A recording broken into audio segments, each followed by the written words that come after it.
2 years ago, a certain one-armed individual decided to say, hey, you know what, I'm going to start a YouTube channel and do video game reviews as a one-armed person.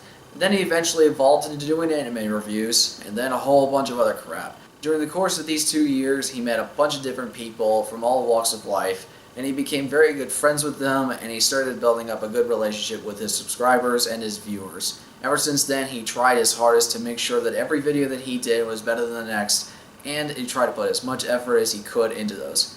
And that same idiot is still sitting right here. Hello folks, my name is Perry the One-Armed Legend, and I wanted to thank you for sticking around with me for these last 2 years. I can't believe that I managed to actually do it up to this point, having recently crossed 100 videos, passing 500 subscribers. To me, I'm just a little bit surprised at how fast it's actually grown. But over the course of these last 2 years, you have given me an incredible amount of praise and positive response to what I do, in terms of saying like, hey, I really like your reviews, I love the fact that you actually put critical thought into them, and I love talking with you guys. You've exposed me to a lot of different stuff that I probably would never have been able to see otherwise, or probably would have been curious enough to see if you had not exposed them to me, and for that I'm incredibly grateful. So for this one, I decided, you know what, I'm going to do something a little bit simple, mixed with a bit of fun and a bit of serious.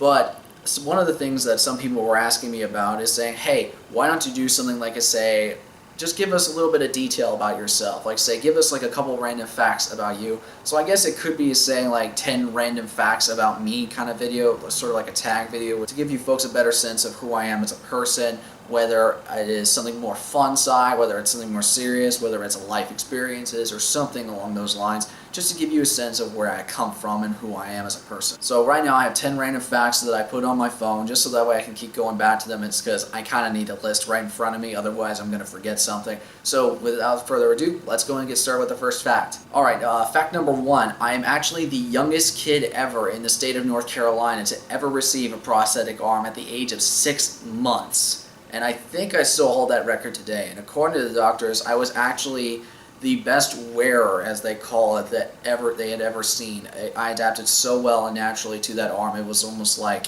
I didn't even have to think about it at the age of 6 months. And oddly enough, I started walking 2 months after that. I guess I got so fed up with the weight of the arm, I just like, you know what, screw it, and just started walking from there. Fact number 2 is that I can actually remember my own birth in detail, so much so that I can actually remember the very first words I ever heard in my life, and that is, get Mr. Graham out of the room. Fact number 3 is I'm an extremely heavy sleeper. I mean, you could set up a bomb in my room and I probably wouldn't notice a thing. Or number 3 is that I'm an extremely heavy sleeper. I'm not making that up. I'm literally the heaviest sleeper that I know. I've slept through things that most normal people don't even sleep through. Like, let's see, what's a good one? I've fallen asleep in the shower multiple times. I have fallen asleep on jets, which is really not that odd. I've fallen asleep through hurricanes, tornadoes. I've slept through, ooh, this is a good one, the weirdest thing I've ever slept through. If you guys ever had orthodontist appointments where you had to get braces on to get your teeth straightened out,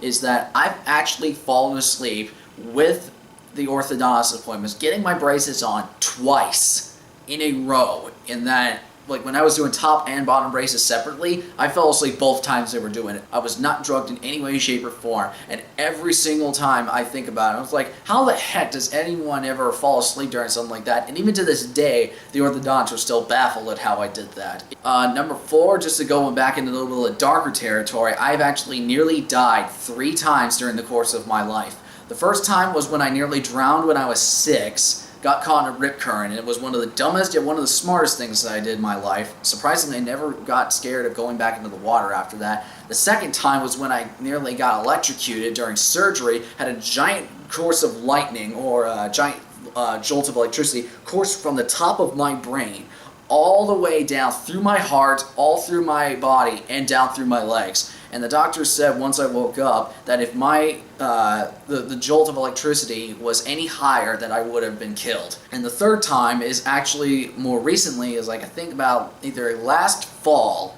Yeah, I think it was last fall during during last fall semester, was that I actually fell down the 5-story marble staircase at my school's library. And that's what I get for wearing flip-flops on a marble floor. Fact number 5, and this is a fun one, is I've single-handedly made an entire Greek life campus, as in every fraternity and sorority on that campus, scared shitless of me.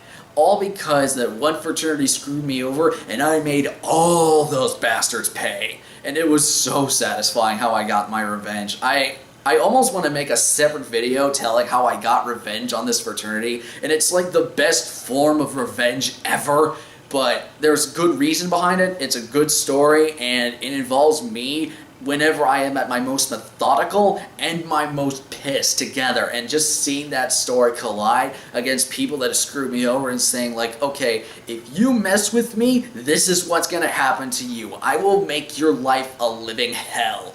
And so I really want to tell this story, but I'm just giving a small taste. If you want me to tell this story, please let me know. I'd be more than happy to tell you all the juicy details. Fact number 6, this goes into a little bit more interesting territory, is that the origin of my arm, as in this arm right here, the origin of how it stopped growing and why it is the way it is remains unknown to this day. Every doctor I have consulted has said that they cannot figure this out. My parents don't know. I don't know. I mean, literally nobody had a clue that I was going to be born with only one arm, and I had like 3 ultrasounds before I was born, so literally nobody had an idea. It was total surprise to everybody. And according to most medical standards, I'm actually a walking 1 in a million shot in the fact that this is the only part of my body that remained affected. Like literally my brain is fine, my body is fine, nothing about it is out of the ordinary. It's just this that's a little abnormal. And so, by most medical standards, I should not technically even exist. Alright, number 7, this is going into a little bit more fandom's question. Now, this is probably a very, very obvious one to choose, but I figured just to give you a sense of my taste, is that I am a humongous Ghost in the Shell fan. Ever since I saw the first film, maybe about 2.5, maybe 3 years ago, I have fallen in love with the franchise. It is absolutely wonderful. It never disappoints me in any regard. Love Motoko Kusanagi as a character. I love the philosophy behind it. I love the whole dividing conflict between what makes a person human and can a robot technically become a human, and what defines a human aspect. Just all of that together mixed in with the cyberpunk aspect. Motoko herself, who is both really badass, really charismatic, really intimidating, sexy as hell, and it's like the perfect woman in some sense, where she knows how to take care of herself, and she's just very calm, collective, and relaxing, but knows how to whip some ass. And so everything about Ghost in the Shell is something that it's one of my favorite franchises overall in any medium ever, and I would highly recommend anyone to see it. Fact number 8 is I get bored super easily. I mean, it's not to the point where it's like I have ADD, because I've actually been accused of having ADD almost at every major academic point in my career, whether it was in elementary school, whether it was pre-kindergarten, whether it was middle school, whether it was high school, or even college up to this point. Every point in that, it's like at least one teacher has come up to me and says, "Are you make sure you're not ADD or ADHD?" Which I know a lot of people use that as a BS excuse and saying like, oh, well, I can't focus on class because I have this. Now, if you're legitimately classified as ADD or ADHD, that is perfectly fine. I'm not smack talking you at all. I mean, if it's the case with you, I perfectly will understand that and I accept that. I'm talking about the people who just use it as an easy out for those who actually try to say that they are that they try to say they can't pay attention. But I've actually been accused of this multiple times over, of being said ADD or ADHD, and it turns out from what I was tested, I've never figured out what it is that my actual IQ is, but apparently when I was tested for if I had ADD at all, apparently it's not because I can't pay attention, it's because I am bored shitless. Even as a kid, I was bored shitless. And thinking to myself, like, I've had teachers ask me, like, I remember back in kindergarten, like, one of the teachers asked me, like, where my nose was when I was thinking to myself as a toddler. And I was just standing there with my arms full, and I had to think to myself, and I was just thinking, like, what the heck are you asking me this for? I already know where my nose is. Give me a question that I don't know. Try to give me a challenge. So literally, ever since then, I have always needed a challenge. Fact number 9, and this is pretty apparent based on the book that I have on my shelf, is that I am a humongous Sonic the Hedgehog fan. I have loved Sonic ever since I was a kid.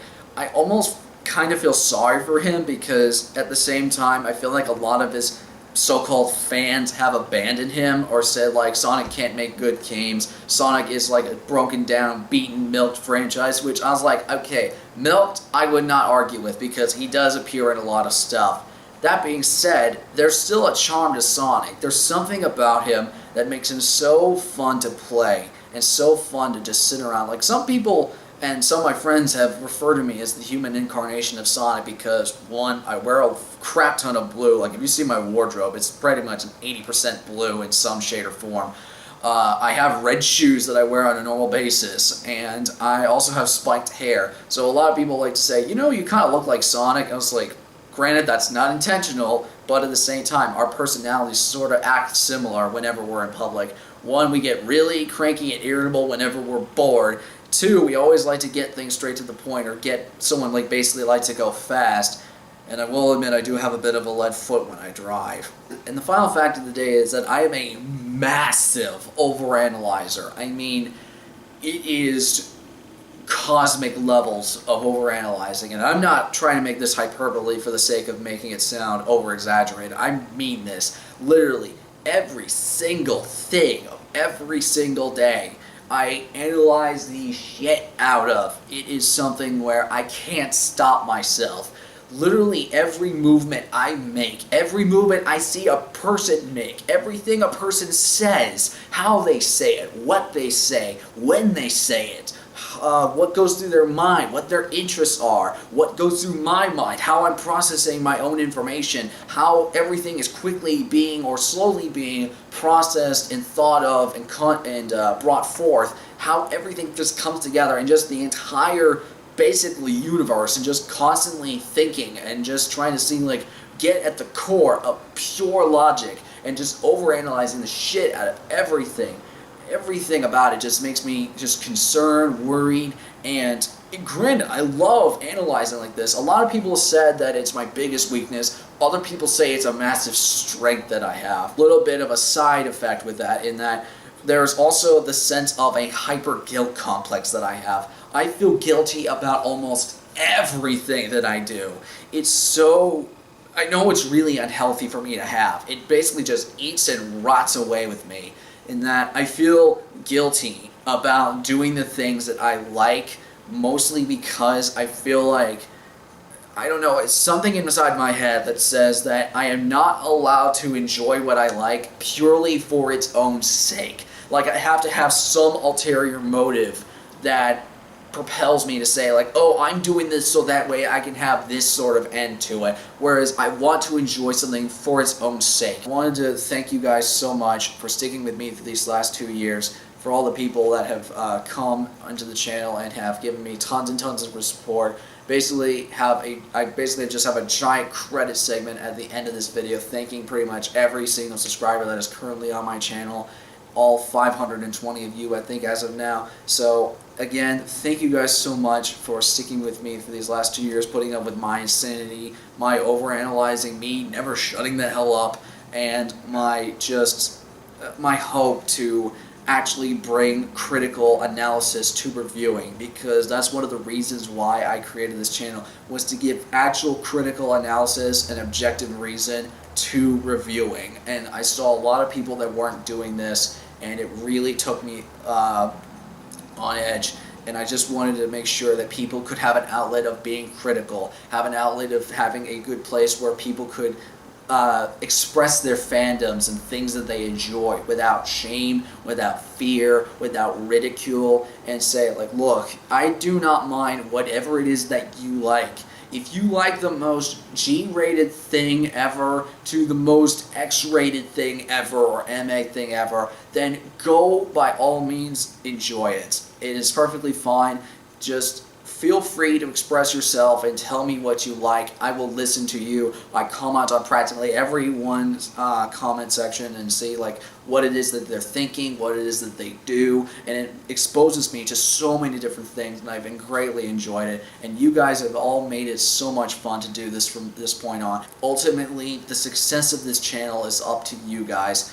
I need your help to make this channel bigger, it's better. I need you to comment as much as you can to tell me exactly what you think I should do, what to make this channel grow. I don't want to become a sellout. I don't want to do things where it's like I don't want to force the content. I don't want to feel like I'm forcing anything. So I just want this to be I guess a haven for people that want to freely express themselves amongst all this negative criticism and cynicism and just poison of nostalgia fights, of these nitpickers, of these people that are just so cynical and bitter about everything, that I'm just like, you know what? I don't need to add to this factor. I want to create somewhere where people can just freely express themselves and what they like without fear or shame. So thank you guys so much for coming through this channel, sticking with me through these 2 years, and I hope that many more years in the future that maybe I won't be doing YouTube forever, but at the same time, my career is hopefully going to get started, and I will be sticking around in the entertainment world for a very long time. So until next time, guys, I'm Perry the One Arm Legend, and I will see you later.